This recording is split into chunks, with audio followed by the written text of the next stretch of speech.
Alright, so this is going to take some rather boss editing skills. You don't get to know that that's good. And when I get around to the editing, it's going to take a lot of patience. Arg. I'm pretty much only wearing the headset for the microphone, so I think that should be good. That's the calibration.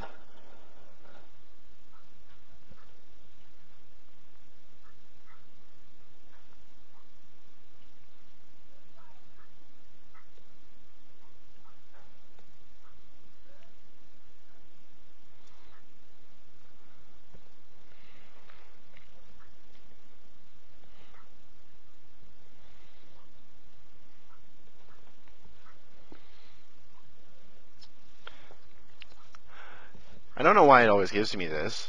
My date and time are set correctly. Always does, though.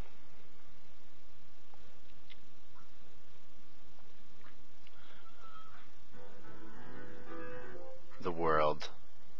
I like the world.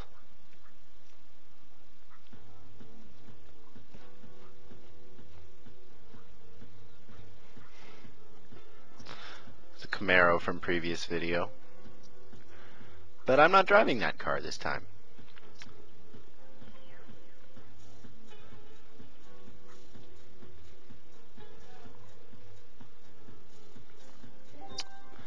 That was fun.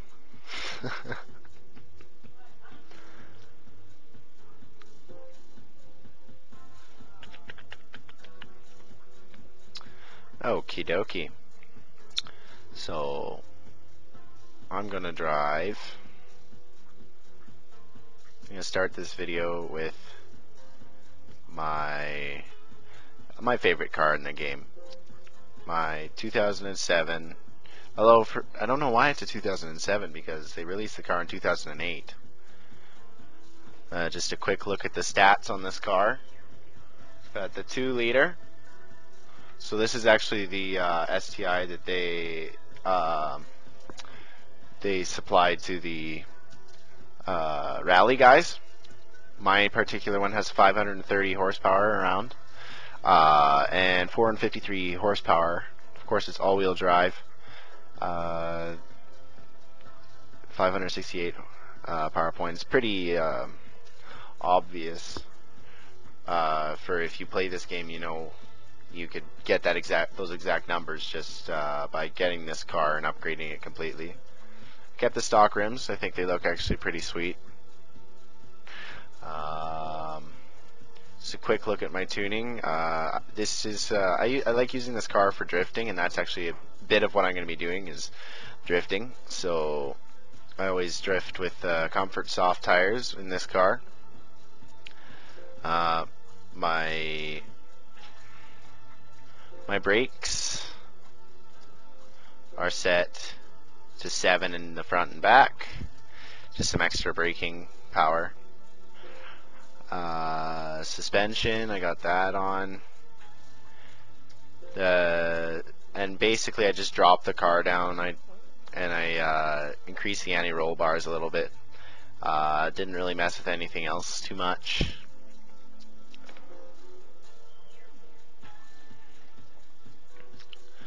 So anyway, my torque sensing center differential, I've got it set to 3070.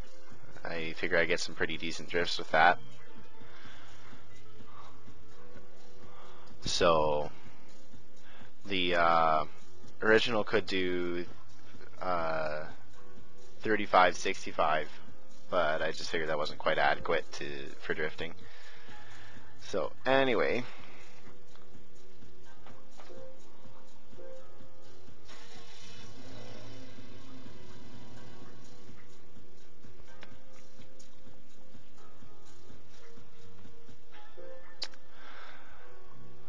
this is going to take a lot of editing. It's going to be a pain in the butt, in all honesty. Alright, so I'm just going to run over to my favorite track for drifting, which is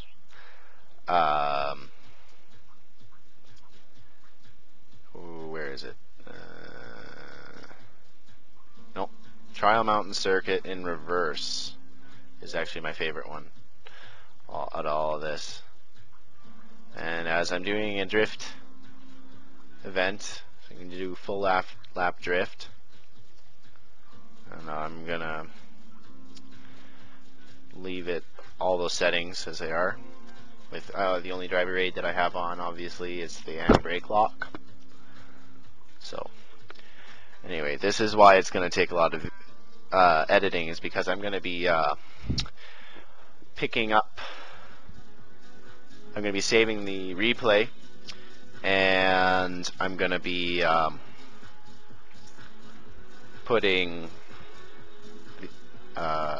taking another recording with my iPhone for it. So this is for this little bit's for editing purposes, sort of.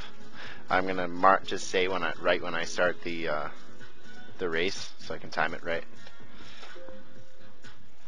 when I cross the line, for timing purposes.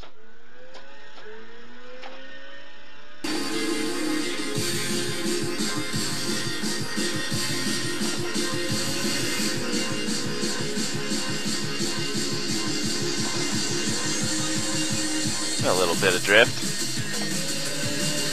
Now, okay.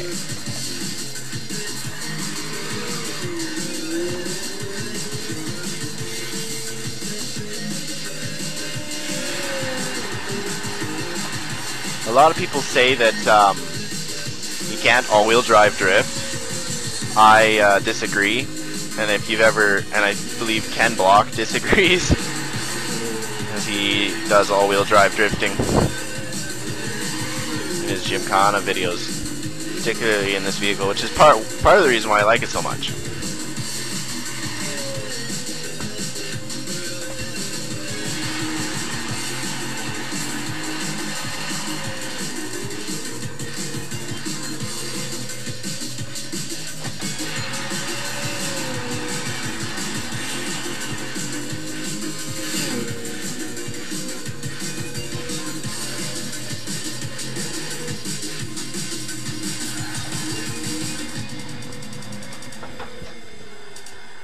Ah!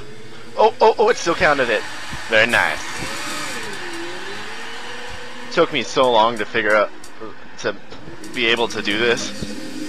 Figure it out the technique. But once I got it, I obviously got it.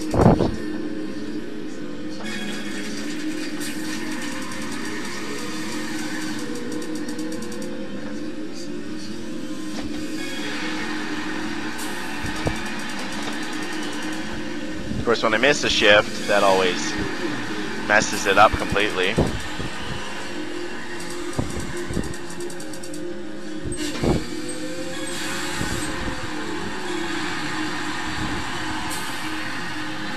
All right.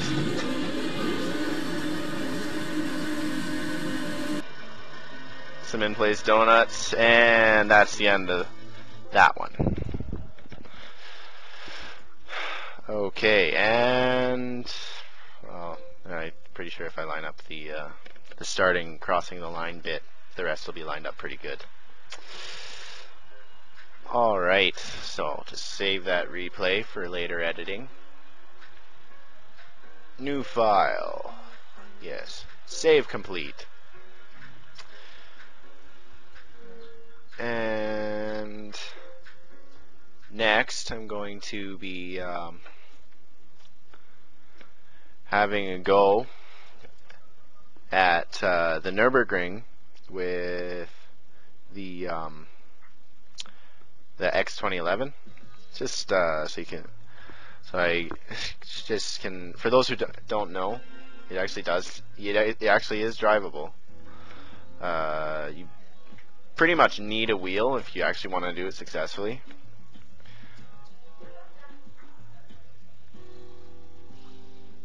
But otherwise, I'll just show you once I find it. I got way too many cars. It's hard to find stuff. It's in here somewhere. Pretty sure it's that. There it is. So mine's maxed out. 1,634 horsepower.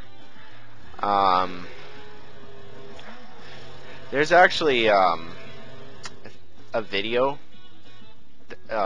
in Gran Turismo TV that you can watch that actually tells you pretty much what makes it able to have that much horsepower. I would imagine it's got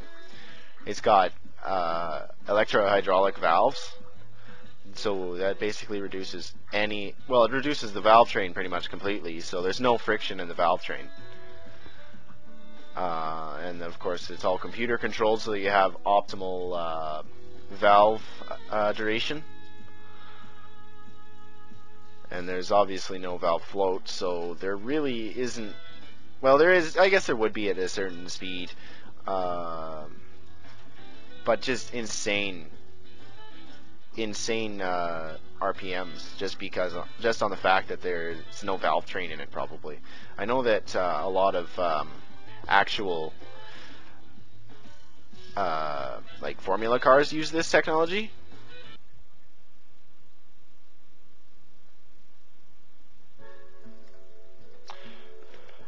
All right, I want just the Nordschleife.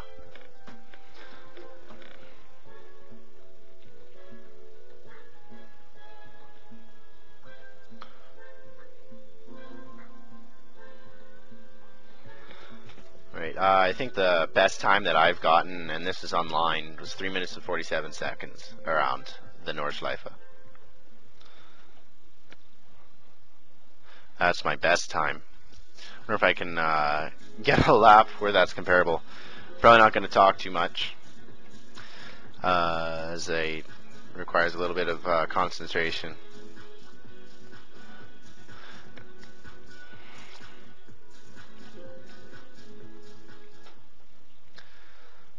Okay, and I'm jumping right into it, of course.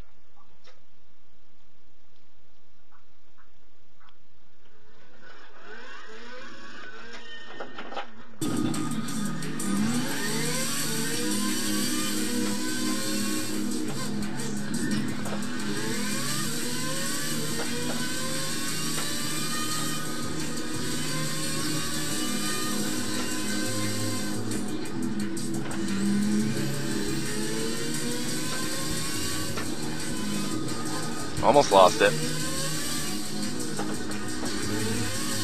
Very, very easy to lose control of this vehicle.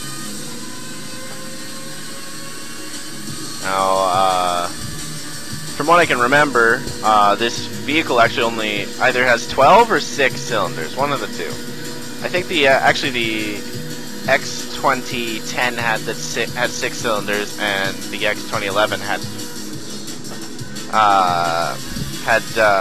12, which allows it to reach a higher speed. However, the top speed pretty much for this car on the Nurburgring in this is only just over 400. I think the fastest I've had it going on this track was 420-ish.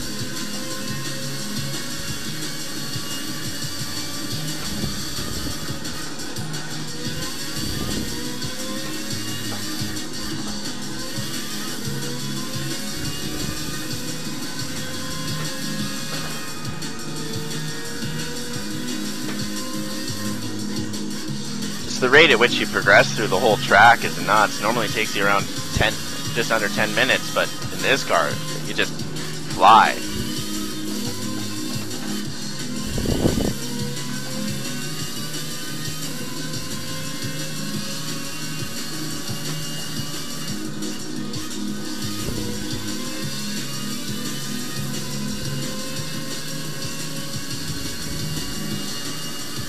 Reach a speed of about 411, I think. Possibly. No, I'm probably not going to reach 400 at all, actually.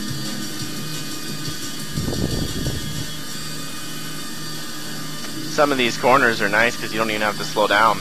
In other cars, you would have to. One thing I'd like to try is a version of the X2011 called the 5G.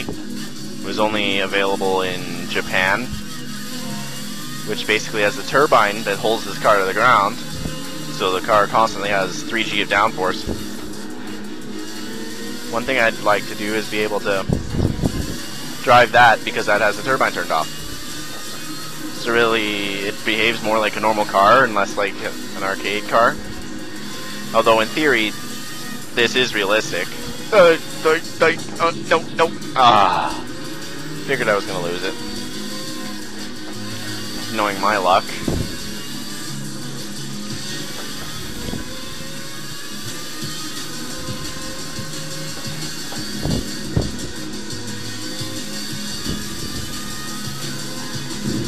Yep. There we go.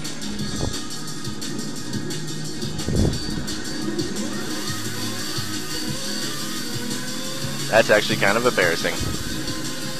But whatever. I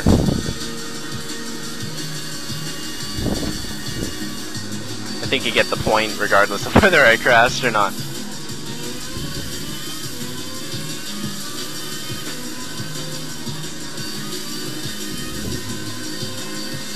It's just stupid fast.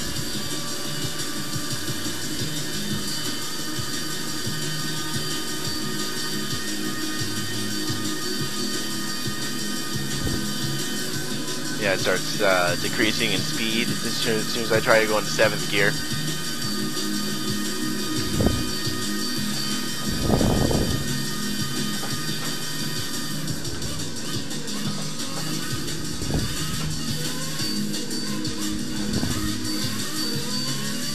Now, away I go.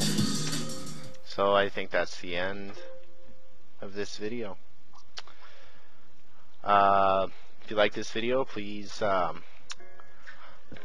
subscribe and like this video and comment on which car I should drive next. Peace out.